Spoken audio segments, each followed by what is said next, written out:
Hi, Vincent.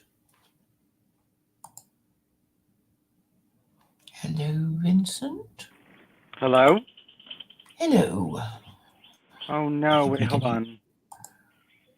Can you hear me? Yes. Hold on, I'm gonna have to hold on, because I can't hear you. Hold on. Okay. Hello? Hello? Yes. Can you Oh, hear me now? um, Can we hear each yes, other? Cool. yes, yes. Good. Um, so yes, Were you about to say? I've been posting a lot on that. Well, what are you up to? Oh my God, my canary. What are you up to? Yes. Um, I've been thinking of new ideas to kind of well, yes, I've been thinking of new ideas, and thank you for commenting on my latest thing about how to measure the morality and integrity of a person and a group. And you were saying that people wouldn't agree. And my response to that was they will agree because they would want to have the protection of being in a group. Surely. Well, not people are individualistic in the West, and also people like you said, like a lot of people can't really state their position because even if they say they're Catholic, they're not really Catholic. It's actually like, well, I'm Catholic, but actually just a little bit Catholic, and but I I think know, I know that's the problem. The kind of being, well, they're being opaque, that they're saying yes and no at the same time. And I'm saying this has got to stop because if everything is yes and no, we will drive ourselves crazy and not get what we want, which is people following the rules and getting the benefit of following the rules. How can you follow rules if everything is yes and no? And yes, so I am kind of making them go into a group because otherwise they would just, be hippies and float around saying, "Oh, yes, I'm a Jew and a Hindu, I'm a Buddhist and a Jew," and confuse everyone. And I'm saying, look, you have to choose a religion, and then obviously you'll choose a religion that works best for you, that you think is the best. We'll see if it actually is the best religion, because we're going to measure your ability to follow your principles. And if you're agnostic or atheist or even nihilist, you can join this group that, I guess, if I get my way, you and I will be part of. We will be in the agnostic, atheist, and nihilist group. And I think initially everybody will be there thinking, oh, phew, I can be anything I want. But the corollary of that is that people are going to be saying, well, what are your principles? Are you following them? You have to I know, but declare them. And who's going to take these score ratings seriously? Because you said 0 means you're fully in your group and you 100% follow your ideology, and there's no inconsistency. And then if you do fall into 2 or 3 of these groups, then you get this, above 0 score on this social credit score. no, But if the perfect score is zero. You yeah, are, yeah. So everybody will have a sort of plus score. Like I contradicted myself. I said I'd do this thing, but I don't, and I've broken the Sabbath. I've eaten pork, and I'm a Muslim. I got drunk, and I'm a Muslim. That sort of thing. So, yeah, but I know. But if lies also count. everyone's going to have an enormously high score, and Yes, yes, but that's okay. But because you may remember me talking about the circle of virtue. yes, but if you don't have enough people that are within that circle of virtue, then nobody's going to uphold it. Well, exactly. So I guess you'll have to start out with me in my circle of virtue, but we need a third person, right?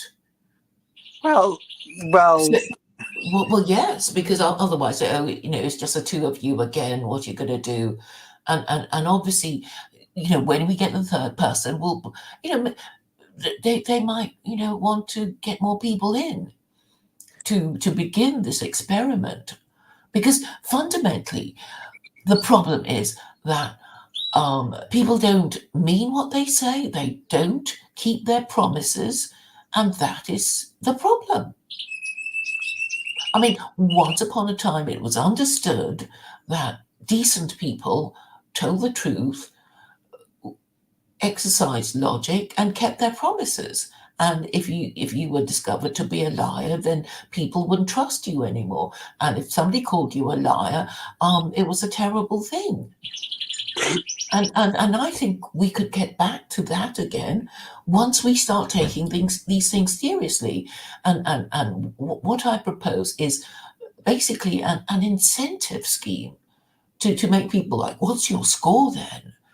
And and who agreed your score, and all kinds of things. So people will begin to become competitive about these things.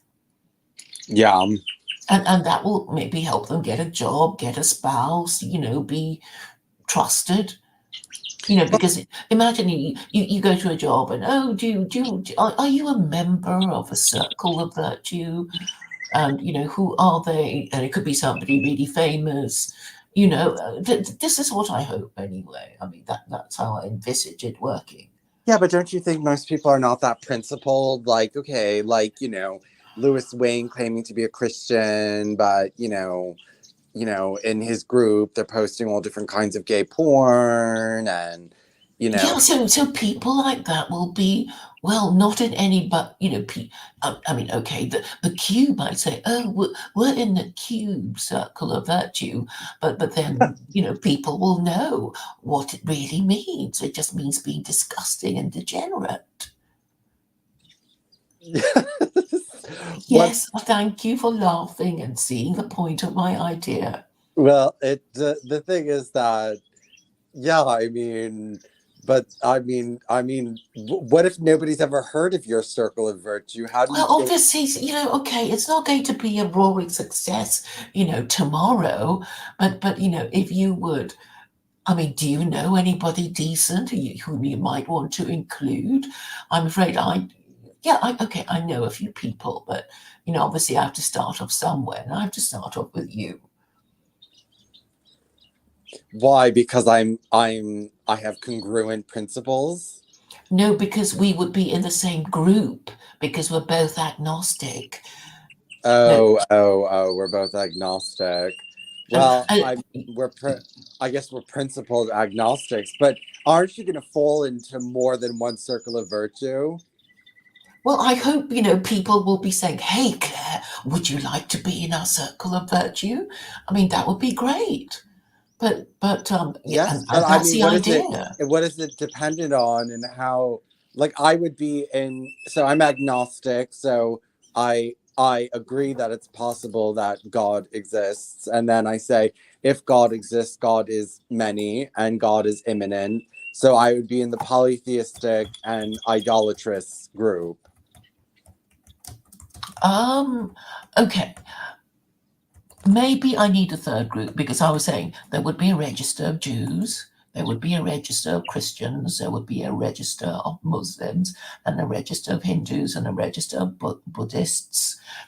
And I guess there would be a register of, cults. Um, and I think Christians would have to be divided like a register of Catholics, register of Episcopalians, Calvinists, whatever, Mormons, whatever. So I think this would be useful to employers as well as the individuals who are party to this group, because you can claim to be, well, I'm a Catholic, and then people, oh, they've heard of you and whatever, but then they might start saying, oh, do you go to mass every Sunday? Do you really believe in the Trinity? I mean, but that would be a way of kind of putting people on their toes.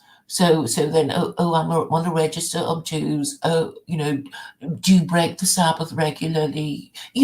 All these questions will fall because there will be individual competition within the groups. Because people are naturally competitive anyway. I think the reason that why they're mean to each other is that they're trying to assert status over the other people in their group, establishing a pecking order. And I think these rivalries will just generally, it will generally, it will naturally assert itself.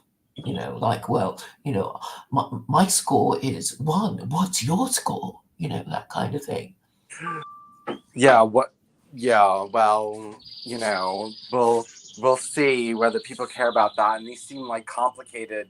The government is going to be scoring you, so they're going to be spying on you to score you. No, but the thing is, the thing is, no, it will be done voluntarily. It's like, you want to be in circle virtue, obviously somebody has to agree with your own scoring, right? So I mean, we okay, let's start with just the two of us, and maybe we quarrel, and I think I think you're being illogical, or that you told me a lie and you contradicted yourself, and and then I'll say, oh, Vincent, your score is now 1. And then I might do the same thing, and you might say yes, and your score is now 1, right? And then we might say, oh, but you just used that invalid argument. That's really stupid. It doesn't make sense, and so on and so forth. I mean, we can just do it, the two of us, and maybe if we do it really well, people might get the hang of it and want to join us. That's my little idea, anyway. Well, we'll see about that, Claire. We'll see about. I think it'll be fun, don't you? I mean, what Well, would be I mean, kind of so embarrassing is I nobody meant wants to join us. Well, you're gonna have all different kinds of scores and all different kinds of groups, and No. This is very simple. If I mean, we already kind of understand each other's position, and we disagree, and we can just go over the stuff, and then you can say, oh, but Claire, what you said was illogical, and you contradicted yourself, and whatever, and I'll do the same to you, and then I'll score you, and you can score me, and maybe we can quarrel about the scoring. I don't know. So this is just going to be upheld socially, not by the government. Yeah, it has to be it's like peer review. Like, oh, you're a member of a group, and I guess they're okay. And we kind of, I mean, you might even get kicked out of the group, I suppose, if you do something really terrible. Okay. And that will be counted against you. So you're just trying to start a cultural phenomenon of forming groups and giving people scores. Yes, but which will be kind of self-policing. Okay. So I mean, I'll give you an example. So if you're Jewish, it's sort of like the Reform Jews. There'd been so much trouble with the Orthodox Jews who just really want to kick them out, because they're saying you're not Jews at all. You just make up crap, and look at you, blah blah blah, and that will kind of stop their crazy 2 Jews 3 opinions.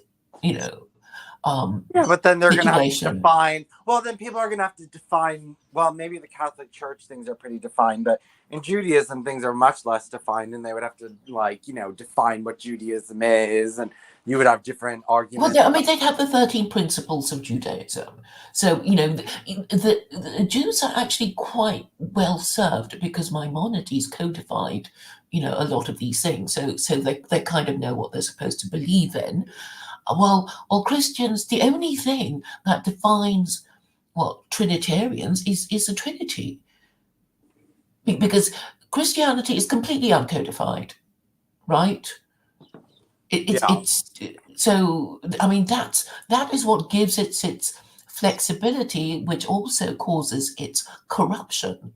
because it's a kind of how long is a piece of string thing. So I mean, yeah, in theory, you can get a good Christian king who gives justice and whatever, and then and then he dies, and a horrible um, Christian king is a tyrant, and breaks all the rules and throws people into dungeons and takes everybody's stuff, and then executes them for complaint. But so what we're trying. I mean, that's why codification is so important. And certainly religions like Judaism and Islam totally understand that. Hinduism doesn't, but I'm arguing that Buddhism is really Hinduism codified. And therefore you will find, generally speaking, though I don't, I'm not really sure, that Buddhists tend to be more morally upright than Hindus, because they sort of know, even if they break their own rules, like for example, okay, let's go for the Four Noble Truths, which you will have heard of, haven't you? Yeah, Claire, I'm probably going to be able to stay on for like another half hour. Okay. So I'll just talk at you. The Four Noble Truths, they are the truth of suffering, the truth of the cause of suffering, the truth of the end of suffering, and the truth of the path that leads to the end of suffering. So maybe that's not particularly helpful. So we go to the Eightfold Path. So at least I number the thing. Because in a way, it doesn't really matter what you think the truth is, as long as you follow rules. So the Eightfold Path consists of right view, right resolve, right speech, right conduct or action, right livelihood, right effort, right mindfulness, right meditation, right, whatever. Okay, so it's really vague, and that's why Buddhists and Hindus are all over the place. They don't have this thing called the rule of law. Well, the organized religions, I don't think Judaism is an organized religion, really, because they don't have a hierarchy. Everybody's just doing whatever they want. And although Christians think, oh, Jews are so powerful, etc., but they're basically two Jews, three opinions. While Christians at least understood the supreme importance of hierarchy, and that's why they have things like the Pope, the King, and occasionally they might argue about who is above the other, whether the Pope is above the king or the other, and then they have weird words like Caesaro-papism, which is a kind of you're both Caesar and Pope, and once upon a time I think that the Pope did fight, did go to war, but anyway, what obviously it's easier to keep track of people's scores, like if you're Hindu, you sort of have an idea you're not supposed to eat beef. So if you're an Indian and you see another Hindu, a Hindu seeing another Hindu at McDonald's, it's a no-no. And I mean, for us, I guess the minimum for us is that we must tell the truth, and we must rely on sound arguments, and we must adhere to the principles that we claim to adhere to. But you actually have more leeway than me, because you're saying you're going to be an idolater and you're going to be a blasphemer, and I've kind of hitched my pinned my sails, my colours to the mast of no height laws and the Quran. So But basically, I'm not saying I'm going to follow everything in the Quran. I'm just saying I will be promoting secular Quranism, and if it were ever adopted, I too would be subject to its laws. So, I have actually quite a lot of room for maneuver. But I suppose, you can catch me out if if I tell a lie or I'm guilty of some, illogical argument. So do you think that might be fun? I don't know. This is like you're acting like this is going to be a parlor game for people, and I don't know if this is a parlor game that the average person wants to play. Because you know what? Most people don't like bringing up politics and religion in front of each other, and they don't really. They're not so principled to even care that, especially in America, they're not principled enough to even care if somebody disagrees with them or if someone's not a full Catholic or you know what I mean? Like my father is not a religious Catholic. He's getting more religious as he's getting older.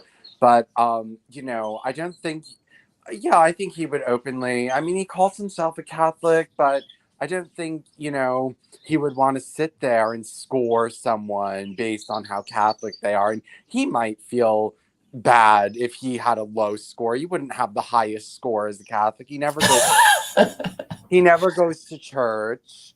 You know what I mean? Like he wouldn't have the highest score. He'd be I don't know. I don't know. Okay, but I mean, I think really, maybe if you're in a Catholic group, you think, well, I mean, I'm not, let he who is without sin cast the first stone, and I'm not going to be, being the person living in a glass house, throwing stones at other people. So we don't know how people are going to play it, but that I think is the fun of it. Now, I think people in religious groups will probably, take a quietist approach and say, good, we're all in this group. Let's all, look after each other and not be, too critical because, we don't want to be the pot calling the kettle black, and we don't want to start, this a terrible rivalry that will end in the group destroying itself. I understand, but I think really agnostics, atheists, and nihilists kind of have to prove themselves because atheists don't like being told that you're automatically immoral because you don't believe in God, right? And therefore they would have to agree to be, well, just tell the truth. They have to show that they are somehow morally superior. It's like, okay, you don't have to follow the principles of a Jew or a Christian or whatever religion that you don't believe in. You are going to use your own religious principles, right? And it's like, and then the no hide laws, like, okay, here they are. Okay, you probably have a bit of a problem with idolatry and blasphemy, but fine. You can do that if you want in this group because that's allowed. But I mean, for the other five, surely you would be wanting to obey those. Well, I don't want to obey the sexual morality laws, but Okay, that's fine because then you're going to argue, well, I don't see the point. I'm not hurting anyone, blah blah blah. Right, but anyway, you're showing that you're prepared to argue about it, and I think that is really the whole point of the exercise. You're going to defend your position. You don't see what's wrong. Why you having sex with another man, marrying them is okay, or is not okay. But I think this is a kind of conversation more people should be having.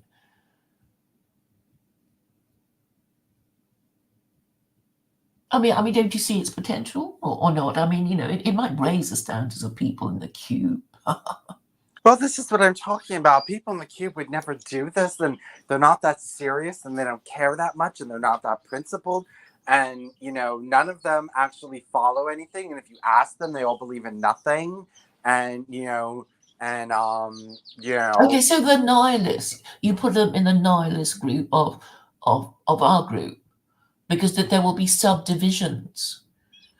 So how do you think nihilists should be judged? Because a nihilist will be saying, I don't see any point in even claiming to have principles because, if push comes to shove, people are going to kill and rob and rape if they think they can get away with it. And anybody who says any different is a liar. That would be the nihilist argument, right? So how do you think these people should be judged? By their obedience to the law of the land, I guess.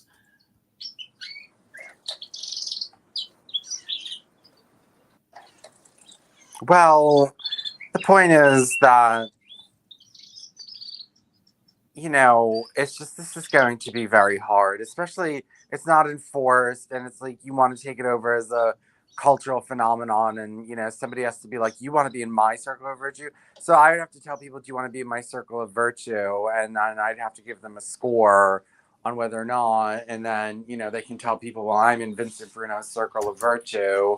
And you know, I don't know if how many people are actually going to do that, and then what does it even matter? Because it's Well, not. I mean, there's Arturo. He might be interested because he thinks he's an intellectual, and you know, he thinks he's a nice guy and a principled person. You know, so well, we could ask him if he's still speaking to us. Yeah, he got mad at us.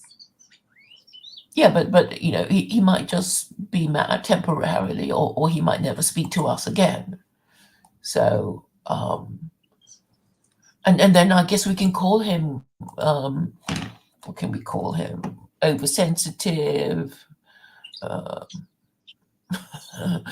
not prepared to you know, we can call him names and say he's a, you know, a coward, he can't, you know, deal with disagreement. I mean, there are also all kinds of things that we can say about him. But I guess he would be a good first potential member. But actually, he would want to be in the Christian group, wouldn't he? But maybe he wants to start his own group. Like he can be, you know, the first Circle of Virtue Christian group. Oh, come on, somebody will be interested. I think you're being very pessimistic. Well, we'll see. Try it. Try it. But you'll kind of play ball. You'll, you know, you will kind of. Okay, I'm going to go for you when I see you contradict yourself, and I'm sure you'll do the same thing too, because we have to score each other from now on. So if I spot a contradiction, I'm going to award you a point. And I'm sure you'll do the same thing too. How about that? Sure, that sounds good. That sounds good. So, okay, we talked about Circle of Virtue, got that. And so what else are we going to talk about? Because what time? Let me say. We'll go for a little while longer, but is there a topic you want to bring up?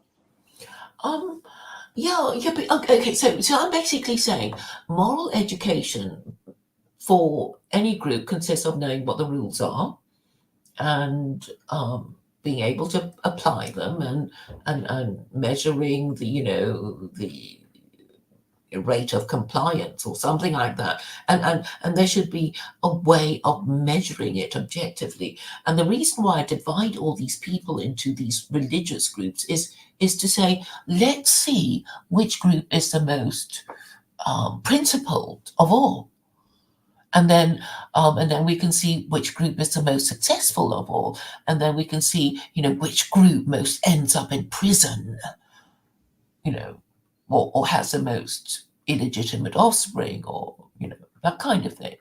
You know, we just want objective criteria to measure, you know, their success, their status.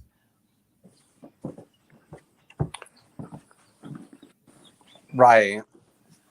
So I think it would be quite an interesting social experiment, and it has the competitive element, which, you know, will make people want to, yeah, but it'll make people want to, you know, do it just for the fun of it because they want to know their own score, blah blah blah.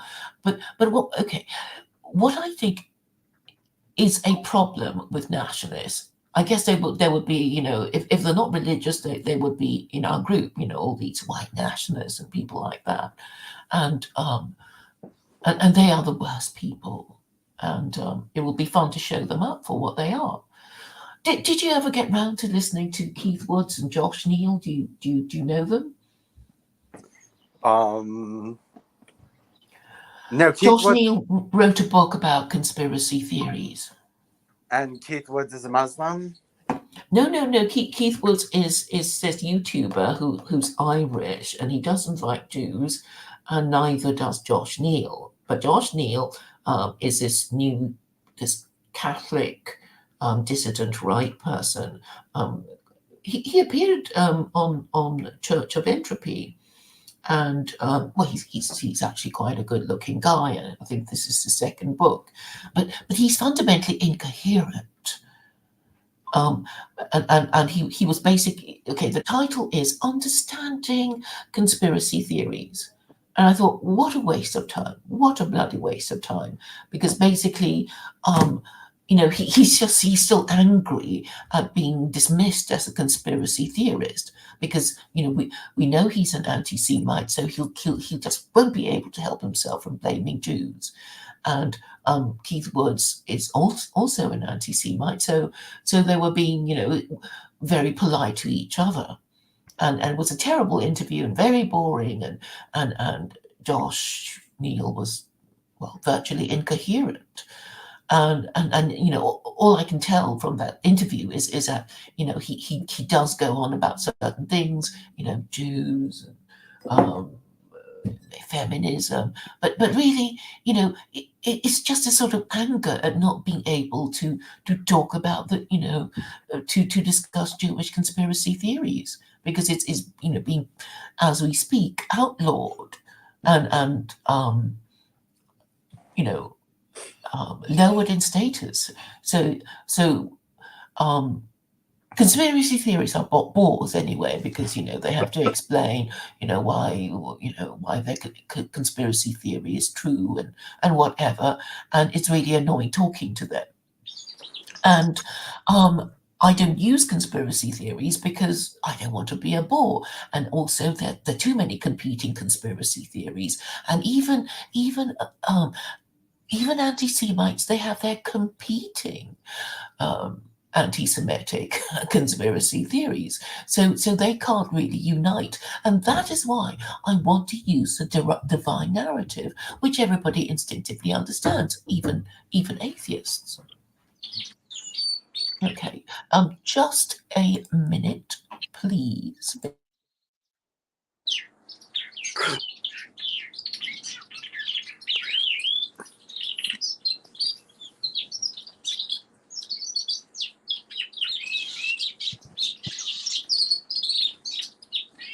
My birds had babies, and when she comes back, I'll tell her about it. My birds had babies. I hope they don't die. Like, they kill them by accident sometimes, crush them. But we'll see.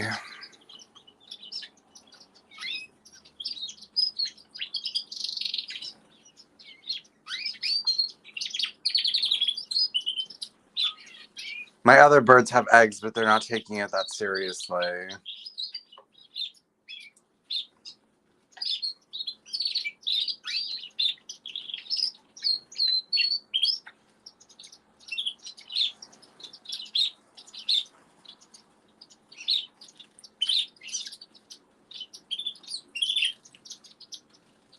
Where's Clara? I ordered food. I'm back. My birds had babies. Oh, well done, your canaries. No, not my canaries. My society finches had babies. Uh-huh. So how many have you got now? 2. I have 2 babies. And in total, how many birds have you got? 32? I have like almost 40 now. Oh my God. Are you going to be selling them? They must be, being a bit overcrowded. Crowding each other out or not? I have a really big cage. I have 2 cages, so. Well, I can tell they make you happy. I was thinking, sing like a canary. I think it's an expression used by the mafiosi when one of their number is arrested by the police and interrogated, and they say, "So Luigi is singing like a canary," or something like that. Yeah.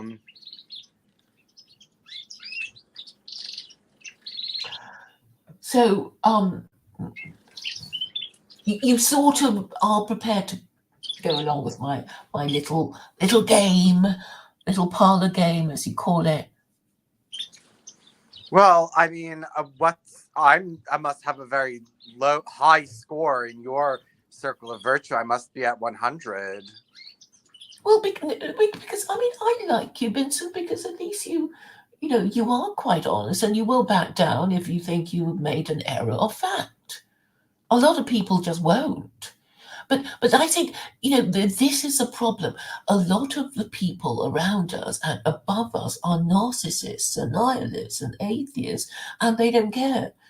They think, well, as long as I can get away with not admitting my mistake, I'm okay. And they would think that suffering any loss of status is actually a bad thing. But sometimes it's like, well, if you've done wrong, then you should submit to correction. But their egos can't take it. Claire, my food is here, so I have to go. Thank you for coming. We've got 8 people now. 8 people! Because All we right. have a full Great. cloud. All right. Thank All you for coming. Take care. Bye. Bye.